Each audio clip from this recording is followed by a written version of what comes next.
అక్షయ తృతీయ అష్టైశ్వర్యాల పండుగ, బంగారు పండుగ. బంగారం ధర పెరుగుతోందని చింత ఎలా? సిఎంఆర్ జ్యువెలరీ ఉందిగా మన చింత. ఇక బంగారం ధర మీ చేతిలో. అక్షయ తృతీయ అడ్వాన్స్ బుకింగ్ ప్రారంభమైంది. అక్షయ తృతీయ సందర్భంగా సిఎంఆర్ జ్యువెలరీలో మీకు నచ్చిన ఆభరణానికి అడ్వాన్స్ పే చేసి, అడ్వాన్స్ ఇచ్చిన రోజు ధర లేక డెలివరీ తీసుకునే రోజు ధర, ఏ రోజు తక్కువ ధర ఉంటే ఆ రోజు ధరతో మీరు ఎంపిక చేసుకున్న బంగారు ఆభరణం మీ సొంతం చేసుకోండి. విచ్చేయండి CMR jewellery, Tulasiram theatre, Kurnool road, Ongole.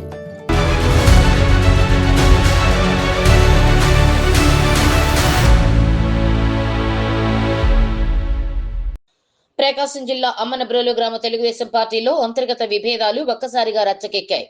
పార్టీలో రెండు వర్గాలు ఉన్నాయన్నది వాస్తవమని, ఈ నిజాన్ని దాచాల్సిన అవసరం లేదని టీడీపీ నాయకులు సింగమనేని సురేష్, ఈదర శ్రీనివాసరావు స్పష్టం చేశారు. ఒంగోలులోని ఒక ప్రైవేటు కార్యాలయంలో నిర్వహించిన మీడియా సమావేశంలో వారు ఈ వ్యాఖ్యలు చేశారు. గ్రామంలో వీరయ్య విగ్రహం ఏర్పాటును అడ్డుకోవడంలో వైఎస్ఆర్ కాంగ్రెస్ పార్టీ పాత్ర లేదని వారు స్పష్టం చేశారు. ఎన్టీఆర్ విగ్రహం వద్దే వీరయ్య విగ్రహాన్ని ఏర్పాటు చేయడాన్ని తాము వ్యతిరేకిస్తున్నామని, దీనిపై కోర్టులో పిటిషన్ వేసింది కూడా తామేనని వారు వెల్లడించారు. విగ్రహాన్ని ఏర్పాటు చేసుకోవాలనుకుంటే సొంత స్థలంలో లేదా వారి కార్యాలయంలో పెట్టుకోవచ్చని, దానికి తమకు గాని గ్రామస్తులకు గాని ఎటువంటి అభ్యంతరం లేదని తెలిపారు. రహదారి ప్రక్కన కొత్త విగ్రహాల ఏర్పాటుకు సుప్రీంకోర్టు తీర్పు ప్రకారం అనుమతి లేదని ఈ సందర్భంగా వారు గుర్తు చేశారు. గ్రామంలో వీరయ్య వర్గం వారు గ్రావెల్, బియ్యం వంటి విషయాల్లో భారీగా అక్రమాలకు పాల్పడుతున్నారని ఆరోపించారు. మహానాయకుడైతే అందరికీ తెలిసేలా విగ్రహం పెట్టాలి గాని రాత్రికి రాత్రే పెట్టాల్సిన అవసరం ఏముంది అని వారు ప్రశ్నించారు. రాష్ట్ర చరిత్రలో ఎక్కడా లేని విధంగా అమ్మనబ్రోలులో మాత్రమే టీడీపీ కార్యాలయం, మద్యం షాపు ఒకే కాంపౌండ్ లో ఉండడం దురదృష్టకరమన్నారు. తాము పార్టీ స్థాపించినప్పటి నుండి తెలుగుదేశం పార్టీలోనే కొనసాగుతున్నామని, పార్టీ క్రమశిక్షణకు కట్టుబడి ఉన్నామని వారు పునరుద్ఘాటించారు. ఈ మీడియా సమావేశంలో నాయకులు ప్రవీణ్, నరేంద్ర, కరుణాకర్, చెన్నారెడ్డి, సూరి, శ్రీనివాసరావు తదితరులు పాల్గొన్నారు. ఈరోజు ఈ పాత్రికేయ సమావేశం ఏర్పాటు చేయడానికి ముఖ్య ఉద్దేశం 22వ తారీఖున అమ్మనబ్రోలు గ్రామంలో వీరయ్య చౌదరి విగ్రహం గురించి జరిగిన రద్దాంతం గురించి నిన్న మీడియా ఛానల్స్లో ఆ ఊరికి సంబంధించిన కొంత వ్యక్తులు కొన్ని మాటలు మాట్లాడటం జరిగింది. దానికి మేము సమాధానం చెప్పాల్సిన బాధ్యత ఉంది.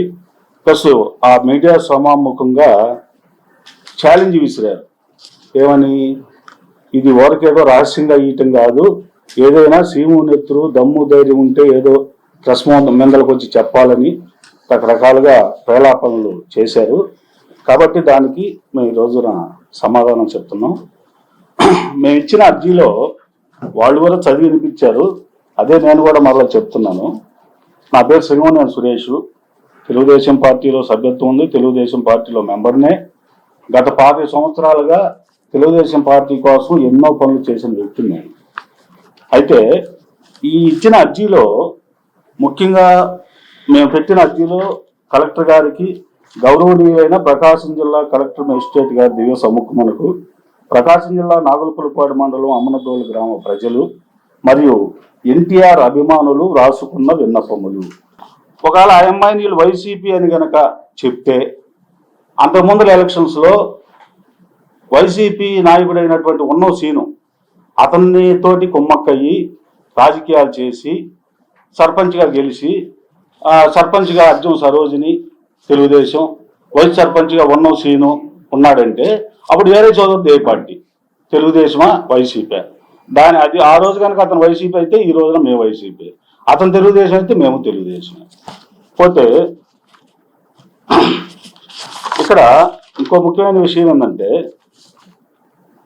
వాళ్ళు తెలుగుదేశం పార్టీ చెప్పుకొని పద్దాకల తెలుగుదేశం మాది ఇక్కడేమీ లేదు అని చెప్పి మాట్లాడుతున్నారు తప్పితే, ఎక్కడా కూడా తెలుగుదేశానికి పనికొచ్చే విధంగా కానీ, తెలుగుదేశం పరంగా గ్రామంలో అందరినీ కలుపుకొని పోయి మంచితనంగా రాజకీయం చేసి గ్రామాన్ని అభివృద్ధి చేసుకోవాలనే ఆలోచన వాళ్ళకి ఏ రోజున లేదు.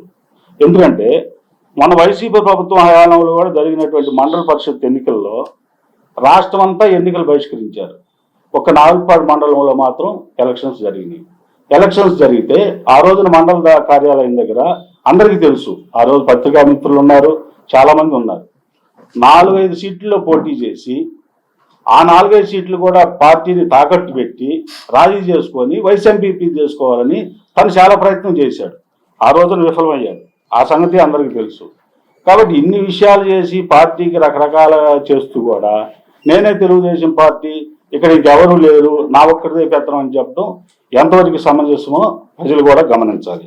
ఇక రెండోది, వైసీపీ నాయకుడు కాట్రగడ్డ శ్రీనాథ్ అతను ఏదో ఇక్కడ వైఎస్ఆర్ విగ్రహం పెట్టినప్పుడు అనుమతులు ఇచ్చాడని ఏరయ్య, అందువల్ల ఇప్పుడు అతని విగ్రహం పెడితే మాకేం అభ్యంతరాలు లేవని అతనేదో చెప్పాడని నాని అనే అతను చెప్పడం జరిగింది.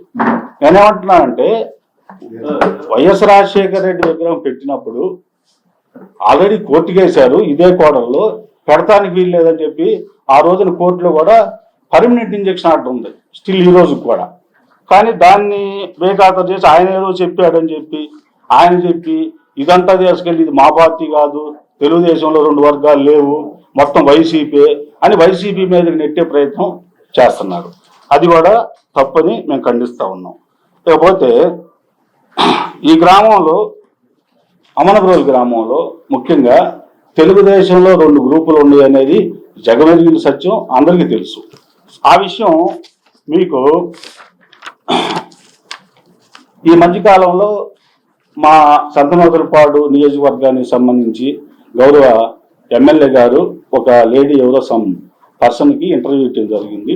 ఆ ఇంటర్వ్యూలో ఆమె కూడా అడిగింది, ఆ ఊర్లో 2 గ్రూపులు ఉండే కదండి, మరి ఆ 2 గ్రూపుల్లో ఏంటి, ఎవరు చేశారు ఏందని అడిగితే 2 గ్రూపులు నాకు పనిచేశారండి, నన్ను గెలిపించడంలో వాళ్ళు ఇద్దరు కలిసి కష్టపడి పనిచేశారు, నాకు అటువంటి వ్యత్యాసాలు ఏం లేవని చెప్పి ఆయన చెప్పడం కూడా జరిగింది.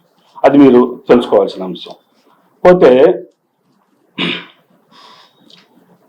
తెలుగుదేశం పార్టీ మొత్తం వాళ్ళ సొంతమైనట్టు, ఇక తెలుగుదేశానికి ఇక్కడ ఎవరు ఎదురు లేదన్నట్టు, తెలుగుదేశం మొత్తం మా కంట్రోల్లోనే ఉందన్నట్టు, ఈ వచ్చిన విగ్రహం వివాదం ఏదైతే ఉందో ఈ విగ్రహ వివాదం వైసీపీ వాళ్ళు చేశారని దీన్ని వైసీపీ పార్టీ మీదకి నెట్టి తెలుగుదేశం పార్టీ మొత్తం ఆయనమాలే ఉంది, 90% మాకే సపోర్ట్గా ఉంది, ఆ విగ్రహానికి ఎవరు వ్యతిరేకం కాదు అని ఏదో వైసీపీ మీద బురద జల్లి అది వాళ్ళు క్యాచ్ చేసుకొని అధిష్టానం దగ్గర ఏదో మెప్పు పొందే ప్రయత్నం చేయటం జరుగుతూ ఉంది. సో అది కూడా మేము తీవ్రంగా ఖండిస్తూ ఉన్నాం. అసలు ముఖ్యంగా చెప్పాల్సి వస్తే, అసలు ఈ రాష్ట్రంలో ఎక్కడైనా పార్టీ కార్యాలయం, బ్రాందీ షాపు ఒకే కాంపౌండ్లో ఉన్న చరిత్ర ఈ రాష్ట్రంలో ఎక్కడైనా ఉందా? మీరే చూడండి. మీరు గ్రామానికి పోయారు, గ్రామంలో పరిశీలించండి. పార్టీ కార్యాలయము, బ్రాందీ షాపు 2 ఒకే కాంపౌండ్లో ఉంది. అతను చేసేది లిక్కర్ వ్యాపారం. మేమేమంటున్నాము, ఎన్టీ రామారావు గారు ఒక మహోన్నతమైనటువంటి వ్యక్తి, అతను చాలా సంఘ సంస్కరణలు తీసుకొచ్చాడు. ఆల్రెడీ సారాయి కూడా తాగద్దని చెప్పేసి సారాయిని కూడా నిషేధించినటువంటి సంఘ సంస్కర్త. అలాంటి వ్యక్తి పక్కన ఒక మాజీ ఎంపీపీ, లిక్కర్ వ్యాపారస్తుడు, ఇలాంటి వ్యక్తి విగ్రహం పెట్టడాన్ని మేము తీవ్రంగా తప్పుపడతా ఉన్నాం. కావాలంటే అతని విగ్రహం వాళ్ళ కార్యాలయం, వాళ్ళ కాంపౌండ్ ఉంది, ఆడే పెట్టుకోమను. బ్రాందీ షాపు, కార్యాలయము, అతని విగ్రహం అన్ని ఒకే కాంపౌండ్లో ఉంటే ప్రమాణంగా చేసుకోవచ్చు. ఎందుకంటే నిన్న అతనికి నివాళులు అర్పించింది కూడా అదే కార్యాలయంలో, ఎక్కడో కాదు, అదే కార్యాలయంలో నివాళులు అర్పించారు, అదే కార్యాలయంలో చేశారు. అయితే ఈ విషయాలన్నీ కూడా అధిష్టానానికి తెలుసు తెలీదు, మాకైతే తెలీదు. నేను దీన్ని ఇనిషియల్ తీసుకొని ఒక ఎన్టీఆర్ అభిమానిగా ఈరోజు వాళ్ళు ఏదో విగ్రహం మేము పెట్టించామని మేము చెబుతున్నారు. అసలు విగ్రహాలు పెట్టని రోజుల్లో, ఏమి ఈ ఫ్లెక్సీలు ఇవన్నీ లేని రోజుల్లో ఎన్టీఆర్ బొమ్మ కార్యాలయం మీద వేసి కొన్ని లక్షల వేల బ్యానర్లు ఈ చేతులతోటి సిరాతోటి రాసి పార్టీ కోసం కష్టపడిన వ్యక్తిని నేను. కాబట్టి ఇప్పుడు నేనేం చెప్పదలుచుకున్నానంటే, కోర్టుకు వేసింది కూడా నా పేరు మీద వేసాను, నా పేరు సింగమనేని సురేష్, కోర్టుకు కూడా వేసాను. దీంట్లో చెప్పడానికి నాకు ఎక్కడా భయం లేదు. దేనికోసం పోరాడుతున్నాం మనం తెలుగుదేశం పార్టీ వ్యవస్థాపకుడు, మాజీ ముఖ్యమంత్రి, ఆంధ్రుల ఆరాధ్య దైవం, విశ్వవిఖ్యాత నట సార్వభౌమ, అలాంటి మహోన్నతమైన వ్యక్తి పక్కన ఒక సాదాసీదా సారా వ్యాపారం చేసుకునే వ్యక్తి, మాజీ ఎంపీపీ విగ్రహాన్ని పెట్టి అతన్ని కించపరచొద్దు అనేది మనం మాట్లాడుతున్నాం. అతని విగ్రహం పెట్టుకోవద్దని మేము ఎక్కడ మాట్లాడుకోవాలా, పెట్టుకోమను.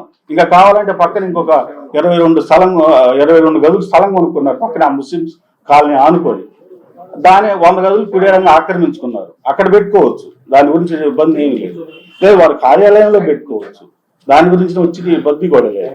కాబట్టి అవన్నీ వదిలేసేసి కేవలం ఎన్టీఆర్ విగ్రహం పక్కనే పెట్టాలి అనే పౌరుషానికి వచ్చి దీని ఏదో పెద్ద ఇష్యూ చేసి వైసీపీ వాళ్ళు ఏదో అడ్డుకుంటున్నారని దీన్ని వైసీపీ మీద నెట్టడం అనేది తీవ్ర అభ్యంతరకరం. ఎందుకంటే 33 మంది సంతకాలు సంథింగ్ పెట్టున్నారు. మంది వచ్చి చెప్పినా కానీ నాకు చాలా మంది ఫోన్లు చేస్తున్నారు, ఇదేంది సురేష్ నువ్వు ఫోన్ పెట్టు, సంతకం పెట్టావు, విషయం చెప్పావు, నువ్వు చేసేది మంచి పనే, వాళ్ళు మమ్మల్ని ఈ విధంగా ఇబ్బంది పెడుతున్నారు, ఏం చేయమంటావు అని చెప్పేసి మాకు చాలా మంది ఫోన్లు చేసి వాళ్ళు చెప్తున్నారు. అసలు భయపెట్టే కార్యక్రమాలు ఎందుకు, ఇంకోటి ఎందుకు, కాదనకుండా అనుమతులు లేకుండా ఆ 12వ తారీఖు తిథుల ప్రకారంగా 12వ తారీఖు సంవత్సరం చేసుకున్నారు ఇంట్లో, లేదు 22వ తారీఖు కూడా చేసుకోదలుచుకున్నారు. 10 మందికి భోజనాలు పెట్టండి, అన్నదానాలు చేయండి, అనుమతులు తీసుకొని విగ్రహం సరైన ప్లేస్ చూసుకొని పెట్టుకోండి. దానికి అన్నగారి పక్కన పెట్టడం ఎందుకు, అవమానించడం ఎందుకు? అదేమంటే మా బోటోలో నన్ను క్వశ్చన్ చేసే వాళ్ళని తన్నబోవటం, కొట్టబోవటం, బెదిరింపులు చేయటం. అందుకని మేమేం చేశాము, డైరెక్ట్ గా అటాక్ చేయలేక జనాలు ఇబ్బంది పడుతున్నారు కాబట్టి ఎవరో ఒకరు దీనికి ఇనిషియల్ తీసుకోవాలి కాబట్టి నేను ఇనిషియల్ తీసుకొని దీన్ని కోర్టుకు వేశాను. లీగల్ గా సుప్రీంకోర్టు ప్రొసీజర్స్ ఉన్నాయి, ఎలాంటి కొత్త విగ్రహాలు ఆర్ఎన్బి రోడ్డు మార్జిన్స్ లో పెట్టకూడదని ఆర్డర్స్ ఉన్నాయి. ఇవన్నీ అధికారులు ఆలోచించి ఇది లీగలా ఇల్లీగలా చూసి ఇంకోసారి పెట్టుకోమనండి వాళ్ళ విగ్రహాన్ని, మేము కాదంట వల్ల. ఒక ఎన్టీఆర్ అభిమానిగా గ్రామ ప్రజలు కానీ ఎన్టీఆర్ అభిమానులు కానీ దీన్ని తీవ్రంగా తిరస్కరిస్తున్నారు. దీంట్లో 33 మంది సంతకాలు పెట్టిన మాట వాస్తవం. నేను అందుకే ఫస్ట్లోనే చెప్పా, అసలు పైన మేము టైటిల్ ఇచ్చిన అంశమే అమ్మనబ్రోలు గ్రామ ప్రజలు ఎన్టీఆర్ పార్టీ అభిమానులు. ఇక్కడ విషయం ఏంటంటే ఈ 33 మందిలో తెలుగుదేశం పార్టీ వాళ్ళు ఉండొచ్చు, కమ్యూనిస్టులు ఉండొచ్చు, కాంగ్రెస్ వాళ్ళు ఉండొచ్చు, వైసీపీ వాళ్ళు ఉండొచ్చు, ఎవరైనా ఉండొచ్చు. అంటే అన్న నందమూరి తారక రామారావు గారిని అభిమానించే వాళ్ళు తెలుగుదేశంలోనే ఉండాలని రూల్ ఏమన్నా ఉందా? లేదు. కాకపోతే వైసీపీ వాళ్ళు కొంతమంది పెట్టిన మాట వాస్తవమే. ఎందుకు పెట్టారంటే వాళ్ళు కూడా మొన్న ఆల్రెడీ గ్రామ పంచాయతీ ఎన్నికల్లో వార్డు మెంబర్లుగా గెలిచారు, సర్పంచ్గా గెలిచింది కాబట్టి వాళ్ళ సంతకాలు కూడా ఉన్నాయి. ప్రథమ పౌరాలుగా ఫస్ట్ సర్పంచ్ సంతకమే పెట్టించాను, మిగతా వాళ్ళు పెట్టించారు, ఎవరి బలంతో పెట్టింది లేదు. వాళ్ళు ప్రెస్ మీట్ పెట్టడానికి 2 రోజుల ముందల ఈ పై కాగితం వరకు వదిలేసి కింద ఈ సంతకాలు ఏదైతే పెట్టిన పేపర్ ఉందో ఈ పేపర్ని వాళ్ళ వాట్సాప్ గ్రూపుల్లో పెట్టేసి వాళ్ళందరినీ ఇళ్ళకెళ్ళి మళ్ళీ మీరు సంతకాలు ఎందుకు పెట్టారు, మిమ్మల్ని ఇట్ట చేస్తాం బెదిరించిన సందర్భాలు చాలా ఉన్నాయి. అసలు బెదిరింపులు ఎందుకు? ఇక్కడ బెదిరింపులు కాదు కదా కావాల్సింది. మీరు చేసే పని తప్ప ఒప్పు పనే, రైట్ వేలో వెళ్ళండి, పర్మిషన్ తెచ్చుకోండి, పెట్టుకోండి, మాకు అభ్యంతరం లేదు. మేము ఎన్టీఆర్ గారి మనోభావాలు దెబ్బతింటున్నాయని మేము అడిగిన క్వశ్చన్లో తప్ప ఎన్టీఆర్ అది ఇంకేదన్నా అంటే అడగండి. చెప్తాం. నెక్స్ట్ ఇంతవరకే చెప్పలేదు. ఫస్ట్ ప్రొసీడింగ్ గా మనం పంచాయతీ సైడ్ నుంచే ఫస్ట్ ప్రొసీడింగ్ ఇచ్చాం, తర్వాత గ్రీవెన్స్ లో ఇచ్చాం. అది పరిష్కారం కాకపోతే అవటానికి లేట్ అయ్యేటట్టు ఉందనే ఉద్దేశంతో కోర్టుకు వేసాం. నెక్స్ట్ తెలుగుదేశం పార్టీ అధ్యక్షుడిని కలుస్తాం, జనార్దన్ గారిని కలుస్తాం, అవసరమైతే లోకేష్ బాబు గారిని, ముఖ్యమంత్రి చంద్రబాబు నాయుడు గారిని కలుస్తాం. ఎంత దూరం అయినా సరే వెళ్ళటానికి, దీనికి సంబంధించిన అన్ని విషయాలు వాళ్ళకి వివరించడానికి సిద్ధంగా ఉన్నాం.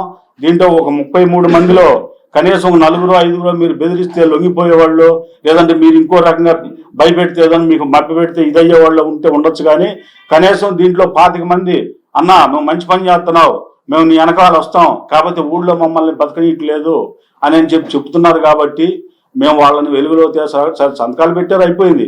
అందుకే నేను కోర్టుకు వేసా. వీళ్ళందరి పేర్లు ఊరి పేర్లు పెట్టలా, నా ఒక్కడి పేరు మీదే కోర్టుకు వేసా. ఎందుకంటే ఈ విధంగా బెదిరింపుల పర్వం జరుగుతూ ఉంది గ్రామంలో. అది మేము అడిగేది, మీరు చేసింది తప్పని మనం అంటే దానికి సమాధానం చెప్పకుండా వీళ్ళని బెదిరించడం ఎందుకు? ఊళ్ళో 2 వాటర్ ప్లాంట్లు నడుపుతున్నారు, పంచాయతీ దగ్గర నీళ్లు ఊరకి తీసుకుంటున్నారు, 10 రూపాయలకు అమ్ముతున్నారు. ఏం చేస్తున్నారు? వ్యాపారమేనా? పంచాయతీలో నీళ్ళు వరకు తీసుకొని 10 రూపాయలు వాటర్ బబ్బులు అమ్మటం వ్యాపారం అయిద్దా? పార్టీకి చేసిన పని అవుతుంది అది? ఇటువంటి పనులు చెప్పుకుంటా పోతే చాలా. మొన్నటికి మొన్న ఏదరి బాబు గారు మొల చెట్లు బీగిస్తున్నారు, ఆపేశారు.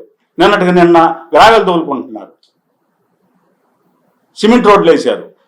సుందరయ్య కాలనీ, అమనబ్రోల్లో టైలర్స్ కాలనీ, పేదలకి ఇల్లు కట్టించారు ఎన్టీఆర్ టైంలో. రోడ్డుకి డౌన్లో ఉంటాయి, గ్రావెల్ రోడ్లు ఉన్నాయి. నువ్వు కాంట్రాక్ట్స్ వస్తే సిమెంట్ రోడ్డు వేయాలా? వేసే పని అయితే ఏం చేయాలా?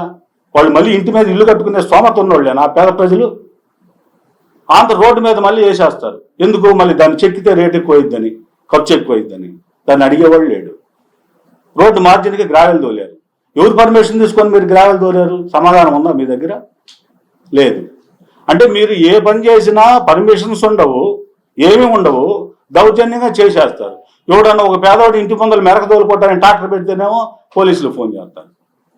మీరు బియ్యం అమ్ముకుంటారు. ఎవరన్నా 100 ఫోన్ కొడితేనేమో బియ్యం పట్టుకోరు. మీ లారీలు మీ వెళ్ళిపోతాయి. అదేమంటే ఏదో చెప్తారు. అది ఎంతవరకు కరెక్టు? మొన్న పంచాయతీ ఎన్నికల్లో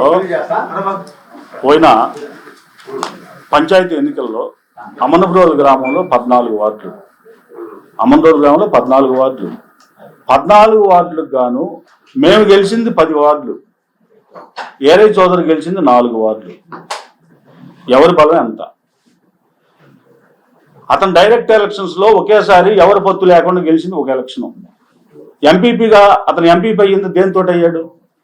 2 వైసీపీ క్యాండిడేట్లు కొంటే ఎంపీపీ అయ్యాడు. ఇందాక చెప్పాం మళ్ళీ ఎగ్జాంపుల్. అర్జున్ సరోజిని సర్పంచ్ ఉన్నప్పుడు ఉన్నసీన్ తోటి మొమ్మక్కయ్య ఇచ్చాడు. ఒక్క ఎలక్షన్ మాత్రమే అతను చేశాడు. అతను నేను క్లాస్మేట్స్ని. అతను రాజకీయాల్లోకి వచ్చిన దగ్గర నుంచి మొన్నటి దాకా నేను అతనితోటే ఉన్నా. అతను కొన్ని కారణాల వలన అతనికి నాకు విభేదాలు వచ్చి బయటికి వెళ్ళిపోయాం. బయటికి వెళ్ళిపోయినప్పుడు నీ పని నువ్వు చేసుకోవాలి, నా పని నేను చేసుకోవాలి. ఏదైనా చేస్తుంటే బెదిరింపులు, కక్షపూరితమైన చర్యలు, వేరే వాళ్ళతో కొట్టించడం, తిట్టించడం, ఇటువంటి చర్యలు ఇది మంచి పద్ధతి కాదు. రాజకీయంగా అంటే ఎందుకు ఇవన్నీ చెప్తున్నానంటే అండి, మేము ఇన్ని రోజులకు కూడా ఎన్ని జరిగినా చాలా సందర్భాల్లో కూడా మేము ఎక్కడ మాట్లాడాలి. ఎందుకంటే అంటారు కదా సామెత అన్నట్టు, ఉన్నోళ్ళు పోయినోళ్ళు ఇంకోటి అన్నట్టుగా, పోయినోడి మీద మనం విమర్శలు చేయడం కరెక్ట్ కాదు అనే ఉద్దేశంతో చేయట్లా. కానీ ఈ ఉన్నోళ్ళు కూడా అతనికంటే ఎక్కువ యాక్షన్ చేసే పరిస్థితికి వచ్చేసారు ఈ రోజు. మరీ దారుణంగా. ఇంతవరకు చరిత్రలో, అమనబ్రోలు చరిత్రలో ఏ రోజున కూడా ఓసీ కమ్యూనిటీలో ఏదరోళ్లే 3 స్టోర్లు తీసుకొని నడుపుకుంటున్నారు ఏరే చౌదరి దగ్గర బంధువులు. ఎక్కడన్నా ఉందా ఇది? ఇక్కడ నేను తెలుసుకోండి, మీరు గ్రామాల్లో తెలుసుకున్నా మీకు తెలుస్తాయి. వైశ్యాసు, బ్రాహ్మిన్స్ వాళ్ళంతా పేదవాళ్ళు జరుపుకుంటుండేవాళ్ళు ఇంత ముందర స్టోర్లన్నీ. ఇప్పుడు ఏకగ్రీవంగా వాళ్లే చేసుకుంటున్నారు. కాబట్టి పిలవంగానే వచ్చినందుకు పాత్రికేయ మిత్రులందరికీ ధన్యవాదాలు తెలియపరుస్తూ ఉన్నాము. ఇంకేదన్నా ఫర్దర్గా చెప్పాలనుకుంటే ఏదన్నా సందర్భం వచ్చినప్పుడు మేము చెప్తాము. నా పేరు ఏదా శ్రీనివాసరావు. నేను 2000 నుంచి 2004 దాకా తెలుగు నాలుపాడు మండల అధ్యక్షుడిగా పనిచేశాను. ఆనాడు నేను తెలుగుదేశం పార్టీ అధ్యక్షుడిగా పనిచేసినప్పుడు వీళ్ళెవ్వరూ తెలుగుదేశంలో లేరు. బలరాం గారు ఎంపీగా పోటీ చేసినప్పుడు మేము ఎలక్షన్కి ఒక 5-6 మెంబర్స్ ఏజెంట్లుగా కూర్చుంటే మమ్మల్ని బయటకు లాగేసి రిగ్గింగ్ చేసే పరిస్థితి చేసినా కూడా ప్రాణాలకు అడ్డుపడి నిలబడి పోరాటం చేసిన మేము. మమ్మల్ని వచ్చేసి వీళ్ళు వైసీపీ అసలు వైసీపీ అంటే అర్థమైంది అంటే నీకు ఇష్టమైన మొత్తం వైసీపీ. వీళ్ళు వైసీపీ వీళ్ళు తిరిగిన పార్టీ అన్ని వైసీపీ, కాంగ్రెస్ అన్ని రకాల పార్టీలు. మా మండలానికి పార్టీ అధ్యక్షుడికి చేస్తున్న మనోజ్ కాంగ్రెస్. తెలుగుదేశం పార్టీకి వచ్చి మేము స్వాగతించాము. మేము అతనేమో పార్టీ మనిషి కాదని మేము అంటలా. మేము ఎవరిని తెలుగుదేశం పార్టీ కాదని తెలుగుదేశం పార్టీని మేము ఎవరిని అంటలా. మొన్న పంచాయతీ ఎలక్షన్ జరిగినప్పుడు 250 ఓట్లతోటి పంచాయతీ మేము గెలిచాము. నెక్స్ట్ అసెంబ్లీ ఎంపీటీసీ ఎలక్షన్ జరిగితే 1200 మెజార్టీతో టీడీపీ గెలిచింది. మేమంతా ఓట్లు వేస్తేనే పార్టీ సింబల్ వేరు, లోకల్ పాలిటిక్స్ వేరు. లోకల్ పాలిటిక్స్ పార్టీ సింబల్తో పోటీ పెడితే అట్ట అది కరెక్ట్ కాదు కదా. కానీ ఆ పద్ధతిని మానుకోవాలి. నేను బృందావన్ కళ్యాణ మండపంలో 2019లో ఎలక్షన్ జరిగితే బృందావన్ కళ్యాణ మండపంలో నేను కోచింగ్ చేశా. నేను అప్పుడు ఏమండి ఉప్పుగుండూరు గ్రామంలో ఇంటి రామారావు బొమ్మకు చెప్పులు దండేశారు. చెప్పులు దండేసింది ఎవరు తేల్చండి అని చెప్పానంటే అప్పటికప్పుడు సిద్ధారాఘవరావు, నారాయణ, మినిస్టర్ నారాయణ వీళ్ళంతా వచ్చేసి చంద్రబాబు నాయుడు వచ్చి సీరియస్ ఎవరు తేల్చాల్సిందని చెప్పిన ఎవరెవరు అని చెప్పిన అడిగితే వెళ్లకుండా సతిపుచ్చారు. మేము పార్టీ కోసం ప్రాణం ఇచ్చేవాళ్ళం. మేము పార్టీ ఇంతవరకు పార్టీ 83 నాకు 83లో ఓటకు వచ్చింది. అప్పటి నుంచి ఇప్పటివరకు మేము పార్టీ మారిన వాళ్ళం కాదు. మమ్మల్ని వచ్చి మీరు తెలుగుదేశం కాదు మీరు వైసీపీ అంటే ఏమనుకోవాలో మాకు అర్థం కాని పరిస్థితి. ఇట్లాంటి సంస్కృతి మానుకొని అందరినీ కలుపుకోలుతానంగా మండల పార్టీ అధ్యక్షుడిగా మనోజ్ అయినా ఎవరైనా ఏది తప్పు ఏది ఉప్పు ఏరే సోదరుని చంపటం అది దురదృష్టకరం మేము కాదంటలా. మేమేమి వాళ్ళ గురించి ప్రత్యేకంగా కామెంట్ చేయటం కానీ వాళ్ళని విమర్శించడం కానీ చేయట్లేదు. వాళ్ళు పొద్దుగూగులు ఫంక్షన్ పోయామండి. చోటపాలెం ఫంక్షన్ పోతే మా మీద బైండ్ ఓవర్ కేసు పెట్టారు. ఫంక్షన్ పోవడం తప్ప అదేమన్నా తప్పే చెప్పండి. ఫంక్షన్ పోతే కేసులు మొన్న ఆ రోజు విగ్రహం పెట్టే రోజు నేను ఇతనాల కంపెనీలు పనిచేస్తూ వస్తుంటే రోజు పెద్ద పెద్ద క్యాక్లు వేస్తున్నారు. మాకేమీ తెలియదు ఎందుకు అని చెప్పి నేను సాయిపల్లి మీద పోతే అప్పుడు పోలీసులు నెట్టడం జరుగుతూ ఉంది. మనకెందుకని మేము సర్దుకు వెళ్ళిపోతాను. పోలీస్ పికెట్ జరుగుతుంది. పోలీసులు ఎంక్వైరీ చేయండి. అమలు పోలీ ఎవరైనా గొడవ చేస్తున్నారా? గుడికాడికి పోయి కూర్చుని అరుగులు ఉంటాయి.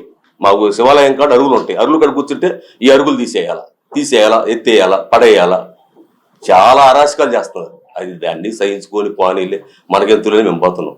కాబట్టి ఎక్కడైనా వాళ్ళు తెలుగుదేశం వీళ్ళు తెలుగుదేశం వాళ్ళు కాదని క్వశ్చన్ చేయటం మానుకొని ఎవరు తెలుగుదేశం ఎవరు తెలుగు ఆత్మరక్షగా మాట్లాడితే కరెక్ట్గా ఉంటుందని నేను మాట్లాడుతున్నాను. ఇంటూ శ్రీనివాసరావు ఎవరు? అసలు మా ఊరితో ఏం సంబంధం? మా ఊరు వచ్చి ఇంటూ శ్రీనివాసరావు మా ఊరు వచ్చి తొడగొడతాడా అంటే మేమేమి వాళ్ళు తొడగొడితే భయపడే పరిస్థితి మాకేం లేదు. భయపడాల్సిన అవసరం లేదు. ఆ తొడగొట్టే సంస్కృతి మానుకోవాలి అని నేను విజ్ఞప్తి చేస్తాను. అక్షయ తృతీయ అష్టైశ్వర్యాల పండుగ, బంగారు పండుగ. బంగారం ధర పెరుగుతోందని చింత ఎలా? సిఎంఆర్ జ్యువెలరీ ఉందిగా మన చింత. ఇక బంగారం ధర మీ చేతిలో. అక్షయ తృతీయ అడ్వాన్స్ బుకింగ్ ప్రారంభమైంది. అక్షయ తృతీయ సందర్భంగా సిఎంఆర్ జ్యువెలరీలో మీకు నచ్చిన ఆభరణానికి అడ్వాన్స్ పే చేసి అడ్వాన్స్ ఇచ్చిన రోజు ధర లేక డెలివరీ తీసుకునే రోజు ధర ఏ రోజు తక్కువ ధర ఉంటే ఆ రోజు ధరతో మీరు ఎంపిక చేసుకున్న బంగారు ఆభరణం మీ సొంతం చేసుకోండి. విచ్చేయండి CMR jewellery, Tulasiram theatre, Kurnool road, Ongole.